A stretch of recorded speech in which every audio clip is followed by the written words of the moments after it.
প্রিয় দর্শক, দৈনিক ইনকিলাব ডিজিটালে আজকে আমাদের অতিথি ইসলামী আন্দোলন বাংলাদেশের সিনিয়র নায়েবে আমির মুফতি সৈয়দ ফয়জুল করিম। তিনি শায়েখে চরমোনাই এবং বাংলাদেশে ইসলামী আন্দোলনের রাজনীতিতে এবং ইসলামী রাজনীতিতে অত্যন্ত পরিচিত মুখ। জনাব মুফতি ফয়জুল করিম, আপনাকে দৈনিক ইনকিলাব ডিজিটালে সময় দেওয়ার জন্য ধন্যবাদ জানাচ্ছি। আমি শুকরিয়া জ্ঞাপন করছি। আমরা আজকের আলোচনাটা আপনার সাথে শুরু করতে চাই একেবারে সাম্প্রতিক বিষয় দিয়ে। আজকে যখন আমরা আলোচনাটা এখানে করছি, সেই দিন সকালবেলায় আমরা দেখলাম তাবলিগের বিষয় নিয়ে আমাদের দুই গ্রুপ, তারা বেশ তাদের ভিতরে একটা সহিংসতা এবং সংঘর্ষের ঘটনা ঘটেছে এবং তারা এর ভিতরে দুইজন নিহত হয়েছেন। তো এই যে বিষয়টা, আমরা ইসলামী রাজনৈতিক দলগুলো বা ইসলামী রাজনৈতিক সংগঠনগুলো তারা এক হতে পারে না, এটা একটা বাংলাদেশের রাজনীতিতে একটা খুব প্রচলিত কথা আছে যে ইসলামী সংগঠনগুলো এক হতে পারে না। আমরা যখন ইসলামী আন্দোলনের কথা বলি, আমরা একই কোরআন, একই সুন্নাহ, একই আল্লাহ, একই রসুলের কথা বলছি, তাহলে আমাদের মধ্যে এত বিভেদ কেন হচ্ছে? আমরা কেন এক হতে পারছি না? এক হওয়া তো খুব জরুরি, লেকিন এক না হলেই যে এর মধ্যে কোনো সমস্যা আছে ব্যাপারটা এরকম না। বাপ মা এক, কিন্তু ভাই ভাইয়ের মধ্যে কি বিভেদ থাকে না? বোন ভাইয়ের মধ্যে বিভেদ থাকে না? স্বামী স্ত্রীর মধ্যে বিভেদ থাকে না? একই সংগঠনের মধ্যে বিভেদ থাকে না? আওয়ামী লীগ আওয়ামী লীগের মধ্যে বিভেদ নেই, বিএনপি বিভেদ নেই। একই গণতন্ত্র কায়েম করতে চায়, কিন্তু সেখানে বিভেদ নেই। সেখানে অন্য অন্য আদর্শকে নিয়ে কোনো কথা ওঠে না, যেখানে ইসলামকে নিয়ে এত কথা ওঠার কারণটা কি? আসল মূল ব্যাপারটা হলো এরকম, মতানৈক্য থাকাটা স্বাভাবিক, এটা দুনিয়ার ইতিহাস। মতানৈক্য আছে, মতানৈক্য থাকবে, এটা আশ্চর্যের কিছু নেই। কিন্তু আমরা চাই যেন সবাই ঐক্য হয়ে কাজ করি। হয়তো আমরা ব্যর্থ, আমরা পারছি না, কিন্তু আমরা যারা দায়িত্ব পালন করছি, আমাদের উচিত যে সবার মধ্যে যেন আরও দূরত্ব কমিয়ে আমাদেরকে আরও কাছাকাছি কীভাবে আনা যায়, এই উদ্যোগ আমাদের সবাইকে নেওয়া উচিত। এরকম না হয় যে অমুক গ্রুপ, তাকে আমরা কোনো অবস্থাতেই এখানে নিয়ে আসবো না, এই মেজাজ না থাকে। বরং আমি মনে করি তবলিগের মেজাজ এরকম হওয়া উচিত যে আগে যে বক্তব্য তারা দিছে, জীবনভরে যা বক্তব্য ছিল ইকরামুল মুসলিমিন, যে আমাদের সবাইকে আপন করতে হবে, এক কলেমা গো মুসলমানদেরকে ঐক্য করতে হবে, এই বক্তব্য তবলিগের ছিল। আমি তাদেরকে অনুরোধ করব আজও সেই বক্তব্যে ফিরে আসা। যদি তারা সেই বক্তব্যে ফিরে আসে, তাহলে বিভেদ মিটানো সম্ভব হবে। আচ্ছা, এই যে আমরা যখন ঐক্যের কথা বলি, বা আপনি বললেন যে ঐক্যে আসা উচিত, 5 তারিখের পরে অর্থাৎ আগস্ট বিপ্লবের পরে আমরা দেখতে পেলাম যে ইসলামিক রাজনৈতিক দলগুলোর মধ্যে একটা ঐক্যের আহ্বান এবং কিছু প্রচেষ্টা, কিছু উদ্যোগ আমরা দেখতে পেলাম। বাট পরবর্তীকালে আবার সেটা ভেঙে গেল। ঠিক কী ধরনের উদ্যোগ ছিল এবং কেন ভেঙে গেল? ভেঙে গেছে আপনাকে কে বলছে?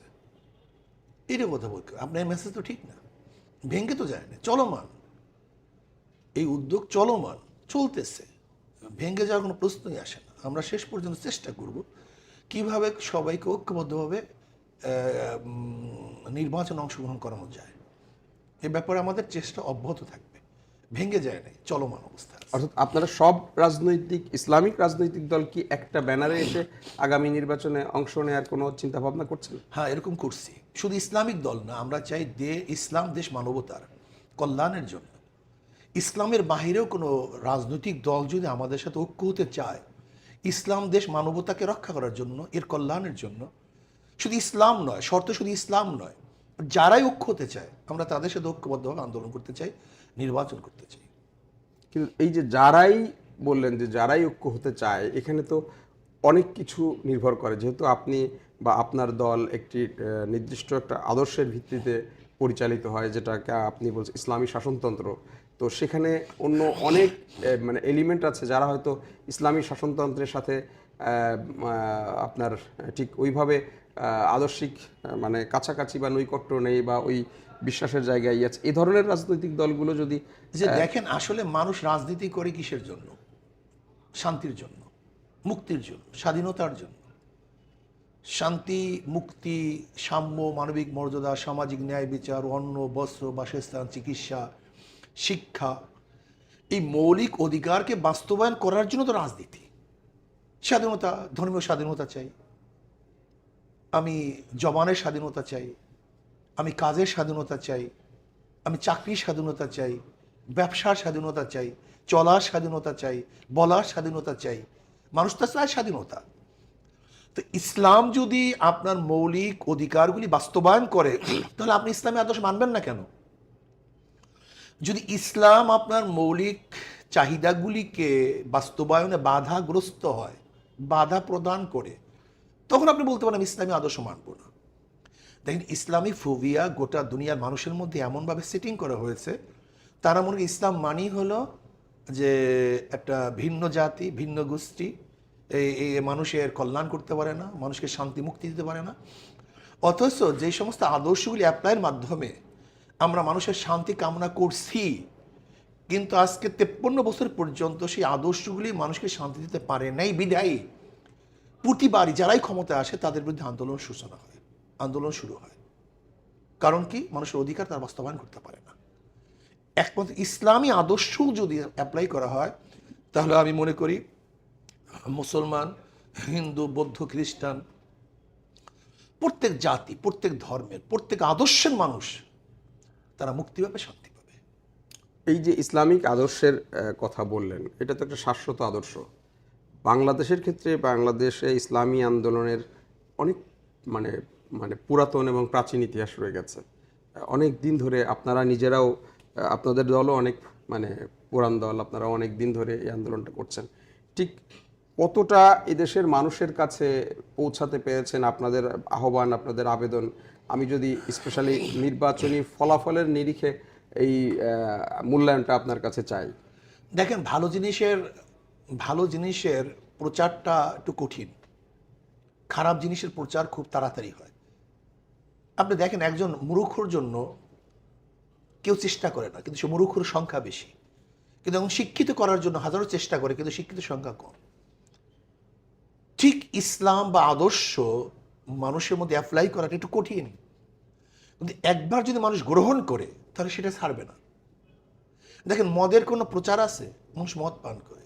আমাদের দেশে ধূমপানের অ্যাডভার্টাইজ পর্যন্ত দেয় এখন নিষেধ, কিন্তু এরপর মানুষ ধূমপায়ী হয়। তার মানে কি? খারাপ আদর্শটা মানুষের মধ্যে বিস্তার খুব তাড়াতাড়ি করে, ভালো আদর্শ বিস্তার কম করে। এর জন্য আমি ভালো আদর্শ ছেড়ে দিতে পারি না, বরং আমি যদি মানুষকে ভালো আদর্শ বুঝাতে পারি, তাহলে আজকে হোক কালকে অবশ্যই তারা গ্রহণ করবে, কোনো সন্দেহ নেই। না, 5ই আগস্টের বিপ্লবে তো আমাদের ভূমিকা ছিল সর্বগ্রে এবং শক্তিশালী ভূমিকা ছিল। ইসলামী আন্দোলন বাংলাদেশ যে ভূমিকা পালন করেছে, তারা মাঠে ময়দানে ছিল, আমরা মাঠে ময়দানে ঝাঁপিয়ে পড়েছিলাম জীবনের মায়া ত্যাগ করে। এবং আমরা যে রিস্ক নিয়েছিলাম, অন্য অন্য কোনো বড় দলও কিন্তু সেই রিস্ক নেয় নাই, এবং কোনো দলই কিন্তু তাদের দলীয় ব্যানারে পার্টিসিপেট করে নাই। কোনো দলীয় বড় বড় লিডাররা কিন্তু রাস্তায় নামে নেই। বিএনপি লিডার দেখাতে পারবেন না, জামাতের লিডার দেখাতে পারবেন না, কিন্তু আমরা কিন্তু রাস্তায় ছিলাম। এখানে আমাদের ভূমিকা ছিল অনেক বেশি। আর আমরা রাস্তায় থাকার কারণে সাধারণ মানুষ উৎসাহিত হয়েছে, সাধারণ মানুষ ঝাঁপিয়ে পড়ছে। দেখেন, আমরা রাস্তায় নামার পরে কিন্তু মোড় ঘুরে গেছে। কাজে যেহেতু 5ই আগস্টের বিপ্লবে আমাদের ভূমিকা ছিল অনেক শক্তিশালী এবং সবচেয়ে আকর্ষণীয়, যৌক্তিক, তাত্ত্বিক, সেহেতু মানুষ তো ইসলামী আন্দোলনের প্রতি এবং ওলামায়ে কেরামের প্রতি ঝুঁকবেই, ইসলামকে তারা গ্রহণ করবে, করতেছে। ইসলামী আন্দোলন বাংলাদেশ 5ই আগস্টের যেই আন্দোলনটা হলো, প্রথম দিকে সেই আন্দোলনের বিপক্ষে ছিল এবং একেবারে শেষ দিকে এসে পক্ষে হয়েছে এবং তারা যুক্ত হয়েছে। তারা জানি না, এটা তারা সোশ্যাল মিডিয়াতে জাহেল মূর্খ। বরং এই বৈষম্য বিরোধী আন্দোলনের প্রথম সাপোর্ট আমরা দিয়েছি 5ই জুলাই। এই সাপোর্ট আমরা দিয়েছি 5ই জুলাই বরিশালে বক্তৃতায়। এর আগে এই মনে হয় আন্দোলন সূচনাই হয়েছিল 1 জুলাই টুলে এরকম, কিন্তু আমরা প্রথম ঘোষণা দিয়েছি 5ই জুলাই, বক্তৃতা শুনিয়েন। আসলে দেখেন, ইসলাম বিরোধী শক্তিগুলি সোশ্যাল মিডিয়ায় বা মিডিয়ার মধ্যে অনেক বেশি শক্তিশালী। ইসলামের পক্ষে মিডিয়া তো খুবই কম, এর জন্য হয়তো বা আমরা অনেক বেশি প্রচার করতে পারি না, কিন্তু বাস্তবতা অস্বীকার করা যাবে না। যারা বলছে আমরা প্রথম দিকে ছিলাম না, আমরাই প্রথম দিকে ছিলাম এবং শক্তিশালী ভূমিকা পালন করেছি।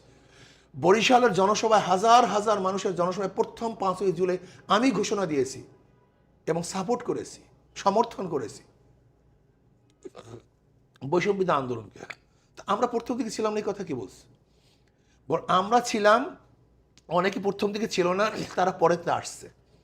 যখন আমরা সাপোর্ট দিয়েছি, কোনো রাজনৈতিক দল তখন তাদেরকে সাপোর্ট দেয় নাই, বরং রাজনৈতিক দল এবং নেতা হিসেবে আমরাই প্রথম বৈষম্যবিরোধী আন্দোলনের সাপোর্ট দিয়েছিলাম। যারা বলছে আমরা পরের দিকে আসছি, এটা ভুল বলছে, তাদের কথা ঠিক না। জুলাই মাসের 5 তারিখে আপনারা এই আন্দোলনে সমর্থন দিয়েছেন, কিন্তু আবার এটাও একটা মানে বেশ শক্ত প্রচারণা আছে আমাদের দেশে, মিডিয়াতে, সোশ্যাল মিডিয়াতে, যে বিগত যে ফ্যাসিস্ট রেজিম, সেই রেজিমে আপনাদের ভূমিকা কিছুটা সহায়ক ভূমিকা ছিল, এবং যখন কোনো রাজনৈতিক দল, কোনো ইসলামিক দল কর্মসূচি করতে পারতো না, আপনারা অনেক বড় বড় কর্মসূচি করেছেন। সো আপনাদের এই যে এটা করতে পেরেছেন কারণ তাদের সাথে আপনাদের একটা গোপন সম্পর্ক বা এটা ছিল, যদিও আপনারা প্রকাশ্যে খুব সরকার বিরোধী কথা বলতেন। এ ব্যাপারে আপনার জবাব কি? দেখেন, ইসলামী আন্দোলনের পদ্ধতি প্রক্রিয়া সম্পূর্ণ ভিন্ন। ইসলামী আন্দোলন বাংলাদেশ কোনোদিন গিয়ে আওয়ামী লীগের সাথে ঐক্যবদ্ধভাবে আন্দোলন করার প্রস্তাব দেয়নি। কিন্তু যারা একসময় আওয়ামী লীগের সাথে ছিল, তারা ভিন্ন হওয়ার কারণে বাস এখন তো তারা সতীনে ভূমিকায় আছে, ঠিক না?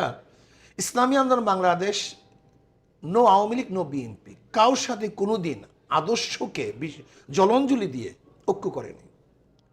ইসলামী আন্দোলন বাংলাদেশ স্বতন্ত্র এক আন্দোলন, তারা নীতি ও আদর্শ বাস্তবায়ন করতে চায়।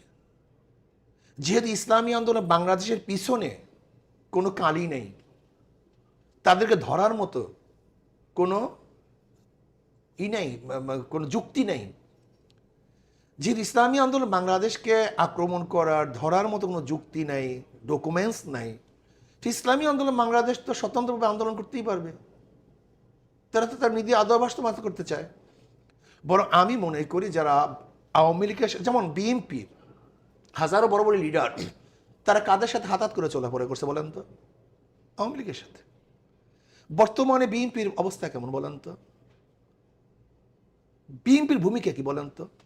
সবচেয়ে বেশি আওয়ামী লীগে পার্টিসিপেট করতেছে বিএনপি। এই জামাত একসময় কি করছে বলেন তো? জামাতের সাথে একসাথে আন্দোলন করে নেয় আওয়ামী লীগ। কিন্তু ইসলামী আন্দোলন বাংলাদেশ দেখেন তো কোনো দিন কোনো সময় আওয়ামী লীগের সাথে বা বিএনপির সাথে একত্রিত হয়ে আদর্শকে বিসর্জন দিয়ে তারা আন্দোলন করছে, সংগ্রাম করছে, দেখাতে পারবেন? দেখাতে পারবেন। ইসলামী আন্দোলন বাংলাদেশ স্বতন্ত্র নীতি আদর্শ চায়। ইসলামী আন্দোলন বাংলাদেশ না বিএনপির বিরোধী, না আওয়ামী লীগের বিরোধী, না কারোর বিরোধী। যারা আদর্শগতভাবে ঐক্য, ইসলামী আন্দোলন বাংলাদেশ তাদের পক্ষই করে। আর আদর্শগতভাবে যারা বিপক্ষ, ইসলামী আন্দোলন তাদের বিপক্ষে থাকে। ইসলামী আন্দোলন বাংলাদেশ তারা নীতি আদর্শ বাস্তবায়ন করতে চায়। শুধু ক্ষমতা কেন্দ্রিক আমরা আন্দোলন করি না। যেহেতু আমরা মনে করি শুধু ক্ষমতার চেঞ্জ, দলের চেঞ্জের মাধ্যমে মানুষের নীতি আদর্শ পরিবর্তন হতে পারে না, মানুষের কল্যাণ আসতে পারে না। বারবার দল চেঞ্জ হয়েছে, বারবার নেতা পরিবর্তন হয়েছে, কিন্তু মানুষের শান্তি মুক্তি পায়নি।